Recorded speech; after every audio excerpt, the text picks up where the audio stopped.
بسم الله الرحمن الرحيم الحمد لله واشهد ان لا اله الا الله وحده لا شريك له واشهد ان محمدا عبده ورسوله صلى الله عليه وعلى اله وصحبه سلم تسلیما كثيرا الى يوم الدين ثم اما بعد۔ ایک مشہور غلط فہمی دیوبندیوں علماء دیوبند یا دیوبند کے تعلق سے یہ پھیلائی جاتی ہے کہ یہ بھی اہل توحید ہیں، انہیں بھی وہابی کہا جاتا ہے، جیسا کہ سلفی اہل سنہ اہل حدیث ہوتے ہیں۔ حالانکہ ان کی بدعقیدگی قرآن کی تفسیر تک میں انہوں نے ذکر کی ہے۔ چنانچہ آپ دیکھیے کہ قرآن شریف جو کہ ترجمہ و تفسیر کے ساتھ شاہ فہد قرآن کمپلیکس مدینہ منورہ سے شائع ہوا تھا 1413 ہجری بمطابق 1993 عیسوی میں، جو کہ ترجمہ ہے شیخ الہند حضرت مولانا محمود الحسن صاحب دیوبندی، اور جو تفسیر ہے ان کے شیخ الاسلام حضرت مولانا شبیر احمد صاحب عثمانی کی۔ اور اس کے تعلق سے وہ کہتے ہیں کہ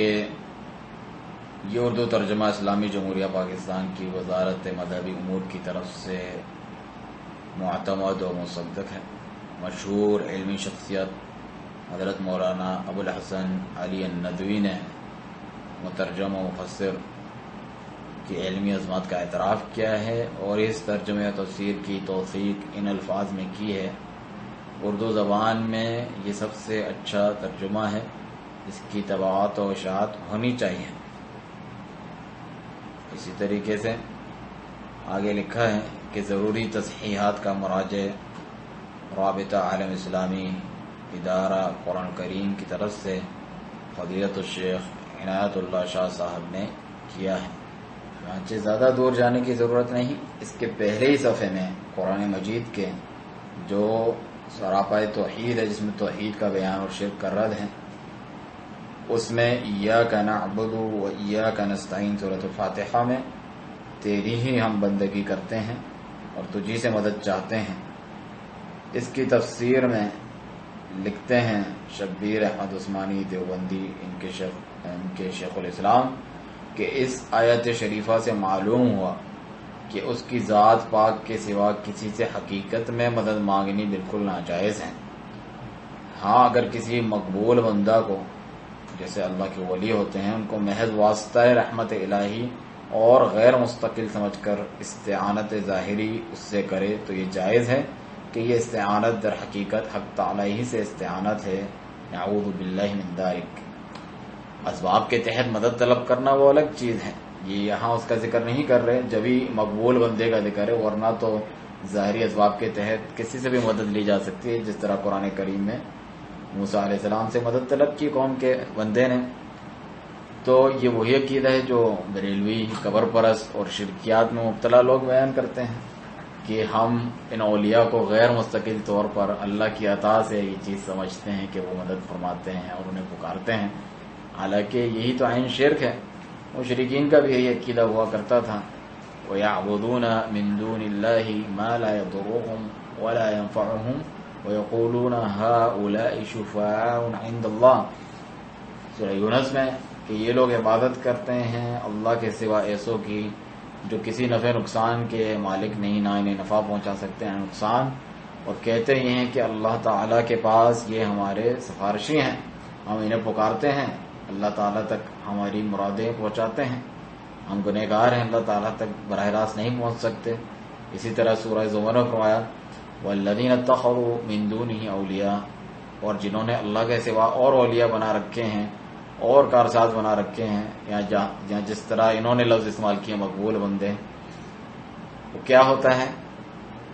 کہتے ہیں کہ مَا نَعْبُدُهُمْ إِلَّا لِيُقَرِّبُونَا إِلَى اللَّهِ زُلْفَىٰ، ہم ان کی عبادت نہیں کرتے مگر صرف اسی لیے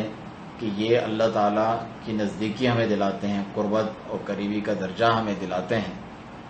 تو اللہ تعالیٰ نے ان کی شرکیات اور شرکیہ عقائد کو بیان کیا۔ اسی طرح سورۃ الاسراء میں جو نیک لوگوں کا ذکر ہے کہ وہ اللہ کو پکارتے ہیں اپنی عبادات کے ذریعے سے، نیکیوں کے ذریعے وسیلہ تلاش کرتے ہیں، تو لوگ بجائے ان اللہ کے مقبول بندوں کے طریقے پر چلنے کے انہی کو پکارنا شروع کر دیتے ہیں، واسطہ رحمت الہی سمجھ کے انہی سے استعانت شروع کر دیتے ہیں، جو کہ عین شرک ہے۔ اس لیے فرمایا اولئک الذین یدعون یبتغون الی ربہم الوسیلہ ایہم اقرب ویرجون رحمتہ یخافون عذابہ۔ وہ تو خود اللہ تعالیٰ کے حضور نیک اعمال جو کہ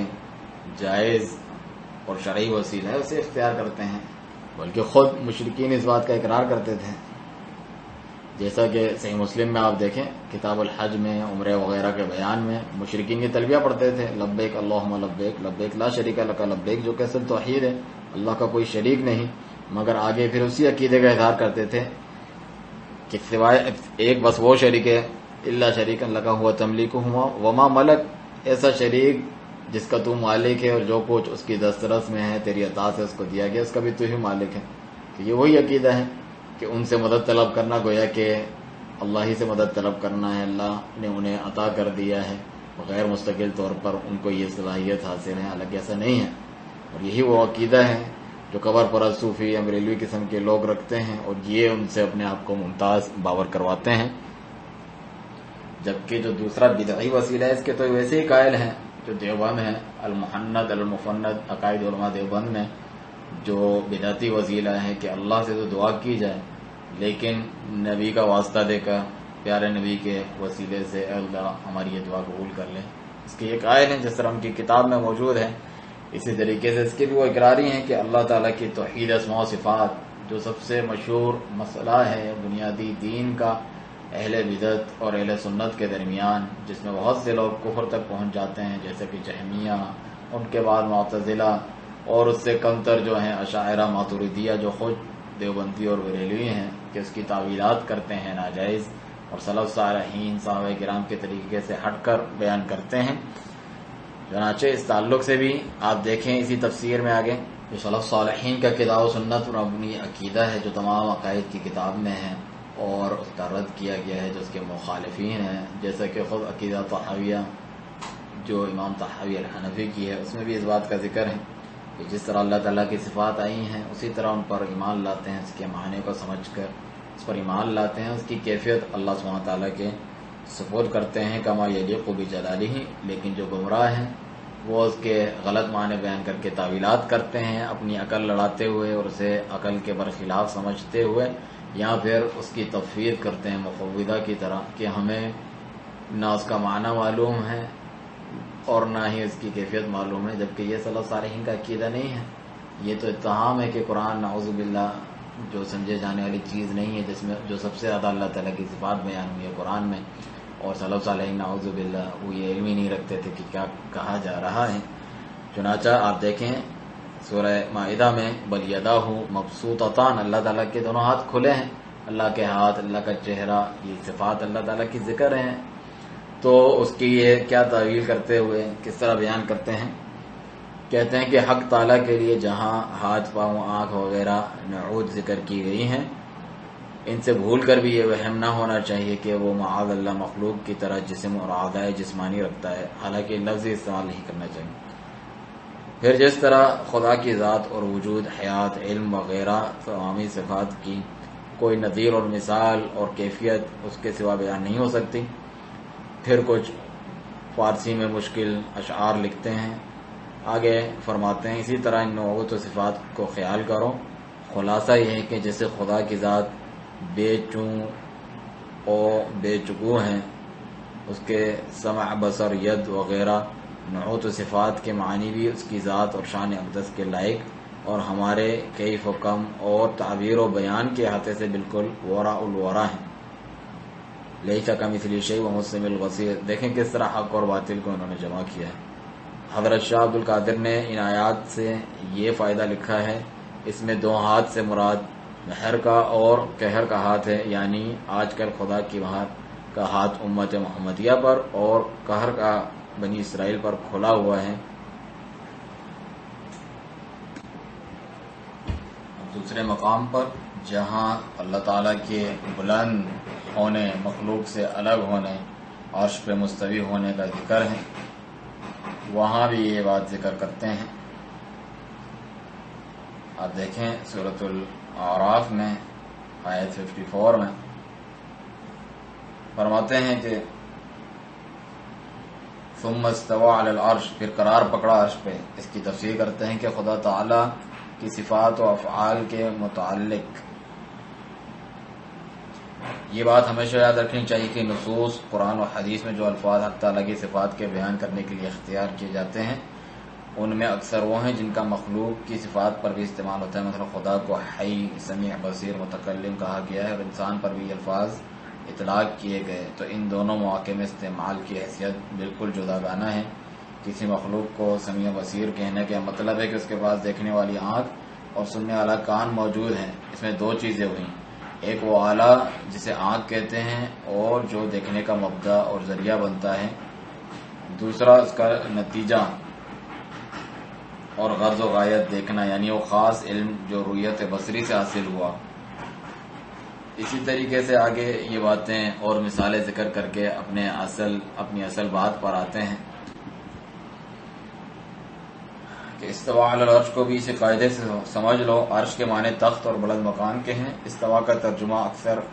محققین نے استقرار اور تمکن سے کیا ہے، جسے مترجم رحمہ اللہ نے قرار پکڑنے سے تعبیر فرمایا۔ گویا یہ لفظ تخت حکومت پر ایسی طرح قابض ہونے کو ظاہر کرتا ہے کہ اس کا کوئی حصہ اور گوشہ حقیقت نفوذ و اقتدار سے باہر نہ رہے، اور نہ قبضہ و تسلط میں کسی قسم کی مزاحمت اور گڑبڑی پائی جائے۔ وہی استولا کا معنی کہ قابض ہو گیا اللہ تعالیٰ، سب کام اور انتظام برابر ہو۔ اب دنیا میں بادشاہوں کے تخت نشینی کا ایک تو مبدا اور ظاہری صورت ہوتی ہے، یہ خود تشبیہ دیتے ہیں جو اہل تعویل ہوتے ہیں اللہ کی صفات میں، آپ دیکھیں یہاں پر، پھر خود ہی اس کو اپنے عقل کے خلاف سمجھ کے تعویلات کرتے ہیں، یعنی خود تشبیہ دینے والے ہیں اور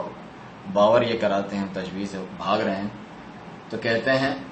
کہ اب دنیا میں بادشاہوں کی تخت نشینی کا ایک تو مبدا اور ظاہری صورت ہوتی ہے، اور ایک حقیقت یا غرض و غایت، یعنی ملک پر پورا تسلط و اقتدار اور نفوذ و تصرف کی قدرت حاصل ہونا۔ تو حق تعالیٰ کے استواء علی العرش میں یہ حقیقت اور غرض و غایت بدرجہ کمال موجود ہیں، یعنی آسمان و زمین کل علویات و سفلیات کو پیدا کرنے کے بعد ان پر کامل قبضہ و اقتدار اور ہر قسم کے مالکانہ و شہنشاہانہ تصرفات کا حق بے روک ٹوک اسی کو حاصل ہے، جیسا کہ دوسری جگہ ثم استوى علی العرش کے بعد فرمایا یدبر الامر وغیرہ الفاظ، اور یہاں یغشی اللیل النہار سے اسی مضمون پر متنبہ فرمایا ہے۔ یہ تو ایک بات رہی۔ دوسری جو ان کی اصل گمراہی ہے، رہا استوا علی العرش کا مبدا اور ظاہری صورت، یعنی ہم کہتے ہیں اللہ اوپر ہے، بلند ہے، نازل بھی ہوتا ہے جس طرح اس کی شان کے لائق ہے، اس کے متعلق وہی عقیدہ رکھنا چاہیے جو ہم سماع بصر وغیرہ صفات کے متعلق لکھ چکے کہ اس کی کوئی ایسی صورت نہیں ہو سکتی جس میں صفات مخلوقین اور جو سمتیں ہیں مختلف، جو سماعت حدوث کا ذرا بھی شائبہ ہو، کیونکہ اللہ تعالیٰ بعد میں بلند ہوا یا وہ نازل ہوتا ہے، اس کو یہ حادث سمجھنے کے بعد میں مخلوق کی طرف پیدا ہونے والی کیفیات ہے۔ اللہ ایسا نہیں ہے،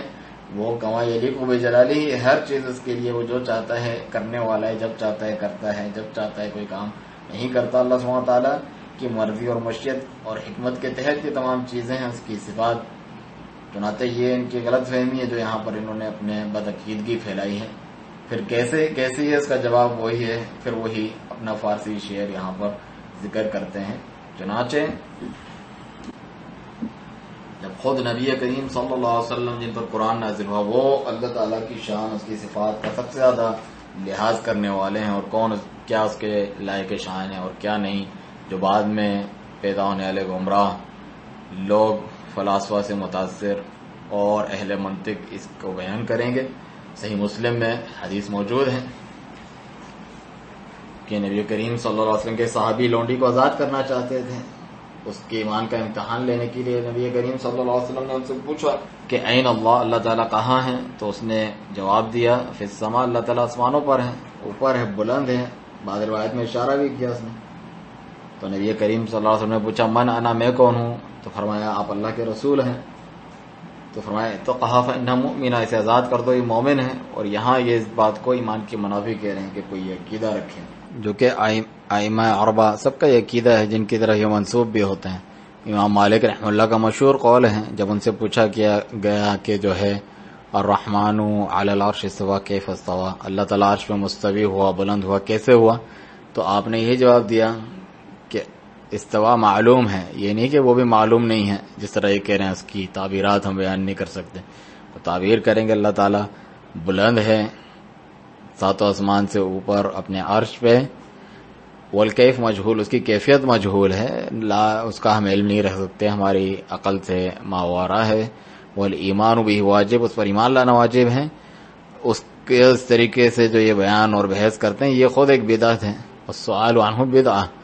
اور اسے بدعتی سمجھتے ہوئے وہاں سے نکال باہر کیا تھا آپ نے۔ یہاں تک کہ امام ابو حنیفہ رحمہ اللہ جن کے مقلدین کہلاتے ہیں وہ بھی یہ عقیدہ رکھتے ہیں۔ آپ شرح عقیدہ طحاویہ، فقہ الاکبر، اوسط وغیرہ میں پڑھیں، وہ تو کافر قرار دیتے ہیں جو کہے کہ اللہ عرش مستوی نہیں ہے، یا مجھے نہیں معلوم عرش کہاں ہے، اللہ تعالیٰ کہاں ہے۔ انہی گمراہ کن باتوں اور بدعقیدگی کی وجہ سے جو سلف صالحین کے عقیدے سے متصادم ہے، اس ترجمے کو بعد میں سعودی حکومت کی جانب سے شائع کرنا بند کروا دیا گیا تھا۔ اللہ سبحانہ تعالیٰ سے دعا ہے کہ ہر قسم کی گمراہی سے، گمراہ فرقوں اور داعیان اور علماء سوء سے لوگوں کو محفوظ رکھے، بچائے، اور صحیح عقیدے منہج پر چلنے کی توفیق عطا فرمائے۔ وسبحانک اللہم وبحمدک، اشہد ان لا الہ الا انت، استغفرک واتوب الیک۔